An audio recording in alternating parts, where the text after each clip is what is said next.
Kakati omukyala golabayo mu katambi wa myaka 3 oyo ogolabanga omukadde w'emyaka 9 takiweza wa myaka 3 gyokka egy'obukulu. Omukazi oyo malaaya era nga yeetunda. Omusajja yazze n'amugula beesanyuse kuba omusajja yazze okugula yabadde ayina ebintu byayagala okweyambulula. Bwe yatuuse ku mudala yasanzeewo ono nga bateesa bbeeyi mmeka nti zino bwe ziti nga balyoka bateesa ng'omukazi akkiriza n'omusajja nga gamba tewali buzibu nga bagenda. Omusajja ndowooza n'akasente yamwongedde namu kubanga kyabadde ayagala okumweyambululiramu ndowooza mulaba kye kyamukoze. Mukazi mulungi nnyo alabika bulungi. Mu kifaananyi y'ono gw'olaba wano eno ye before wano ye after nga akaddiye. Munnange omusajja bw'amutwala beesanyuse era omukwano baagukoze bulungi nnyo. Mwana muwala ng'amaliriza ng'ayawukana n'omusajja naye muloogi yasuzeeyo. Omusajja naye n'atambula n'agenda. Waayise ebbanga ttono nnyo nga bw'okiwulira omukazi ono feesi yatandise okuyiika. Yagenze okulaba feesi eyiika agongobala atandika okuba nti takyasobola kutambula ng'abavubuka nga atandise okufuuka omukadde nga n'amanyi takyalina. Ng'omusajja yamuguze yamweyambululiddemu ndowooza omusajja yadde buto omukazi ate yaakaddiire ddala era kyatuukiridde. Baganda bange abantu ku nsi ya Katonda kuno bazibu. Abantu bazibu balogo nga bw'okiwulira era nze nsasira abakazi abeetundira ku makubo. Bannange mulimu emirimu egitakoleka muganda wange naye ate nga tosobola kugamba muntu okuguvaamu kubanga gwe gumuliisa. Ono yagenze okuzuukuka mu bbanga ttono nnyo ng'akaddiye. Gw'olaba oyo alina emyaka 3. Nkugambye kyekino ekifaananyi ky'olaba bw'abadde afaanana nga muwala alabika bulungi. Wali bw'omulaba atudde mu katebe bw'atyo bw'afaanana essaawa y'akaakati ng'amaze okukaddiwa. My goodness, bannange bino bya ddala.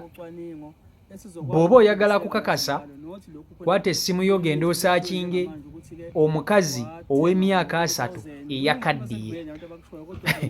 Bajja kumukuleetera. Ozannya n'okuzannya naye njagala muwulirize bulungi nnyo omukyalo ono ebigambo bye byayogera. Njagala owulirize bulungi nnyo vidiyo yiiyo. Nkusaba ogimpereka like etuke ku buli muntu. Nze nabagambye ensimu gijjeeko amaanyi. Enesi kati wuuyo oba yeebase na kijinni oba yeebase na guyembe oba yeebase na guki oba yeebase na kiki oba omwana yeebase na sitaani ono gwe bagamba nti yava mu ggulu n'agwa. Omwana ne yeebaka n'omusajja bulungi nnyo muloogi ne bamiitinga ne kiggwa within 24 hours wanudde omwana n'akaddiyirawo. Inno okaddiwo ogambe nti opeeruuse wenna naye n'ogongobala ng'omuntu alina emyaka 10 abulako just 14 hours ofe. Bannange abantu simanyi kati sitaani atambulira ddala misana. Eyo message egende ku baana abaagala ebyobwereere, abaana abaagala esente eziva mu magulu. Ekikula amangu kifa mangu. Omukyala abadde nneeko. Ate oba kino kye yeebase nakyo kye bayita kiki kanywa musaayi oba kimunyweddemu obulamu bwe obwa kati ne kimulekera yubbwa obwakyo kye sitegeera. Dogo dino lye bayita nti dogo. Mukama atusaasire bannange abaana baffe. Abaana baffe bannange kati kikanywa musaayi kyamulidde bannange ne kitwala obulamu bwe obwa bulijjo ne kimulekera buli obulamu bw'emyaka emeka oba ngamba nti nno naye kati kino kye bayita batya bagazi bannange. Muyinza okulowooza bya bulimba mumusaakingeko mujja kumulaba.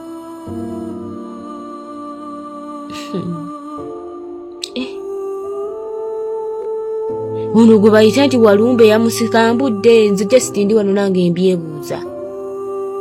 Abaana abaagala ssente eziva mu magulu, ensi yataamye kati sitaani atambula misana. Ani yalaba wana esimanyi 18 years in bandage eya Patience Ozuko? Ani yagiraba? Eyo firimu eyo ekinigeria ekyo kyebaazanya oba 19 years in bandage, ekyo kisitaani ekyali ku kyalo ekyatigomyanga abantu. Bane kati kyekyatandise kitambula kyere kiwuutamu bantu musaayi. Musule bulungi kubanga bino byampuna guys. Kaakati baganda bange amazima go gali nti tewali mulimu muzibu gwa kukola ng'omulimu gw'obwanneekolera gyange.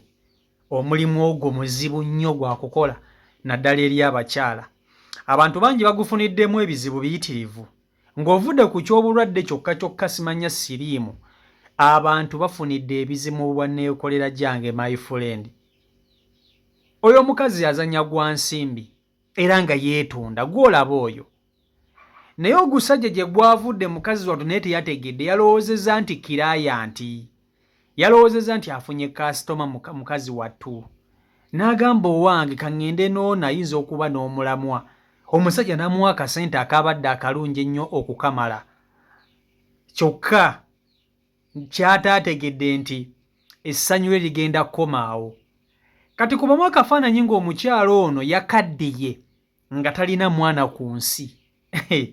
Anaddamu okuwona, anaddamu okudda obuto, oyo gw'olaba wa myaka 3.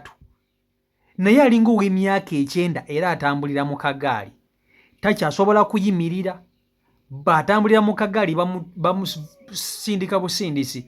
Nga bw'olaba omukadde bw'abeera, omukyalo ono bw'atyo bw'ali. Naye ng'ekyo ekirwadde baamusiize kisiige, baamweyambululiddemu obukadde. Omusajja yazze n'alyoka amubegeka obukadde bwonna n'abuteeka mu mukazi ono. Ono yagenze okeera ku makya nga apeeruuse ng'akaddiye. Ozannya n'okuzannya nga akaddiye. Ate abadde muwala mulungi nnyo nga bw'okiwulira. Abadde muwala mulungi, kabadde kawala kalungi nga kanyirira naye nga kazannya gwa nsimbi. Kati ndowooza bwe buno obuwala busire kwini. Obubadde buzannya omupiira ogw'ensimbi nga bwa bbeeyi mukko. Buno obuwala buno bwe buti keetunda naye nga kabbeeyi mukko nga kaseeramuko ku nnyawuti yaako. Omusajja n'akagamba kale nja kikukola ojja kutya. Omusajja yakikoze omwana w'abandi era yakaddiye. Leka mbabuulire, ebintu bino gye biri. Abantu balina abalogo, abantu balina ebintu bannange. Bino tebiri Uganda, bino biri South Africa wano. Tebiri Uganda, bino biri South Africa gye biri. Omukazi oyo mu South Africa osobola omuyita mu South Africa, naye kati ffe tugenda muyita mu South Africa. Omukazi oyo gy'asangibwa. Temula nti South Africa gye wasinga banene abeera guzalaguza. Abo abanyenyesaasi ababbi gye babeera eyo. Ivan Ssemwanga bye baali bakola ne bannaabwe abalala. Ebyo by'okusawulasawula abantu. Omanyi bano Uganda tebajjiriza bantu woowe. Naye ono ye baaba yaguddemu olyo nga baaba nga muzibu nnyo.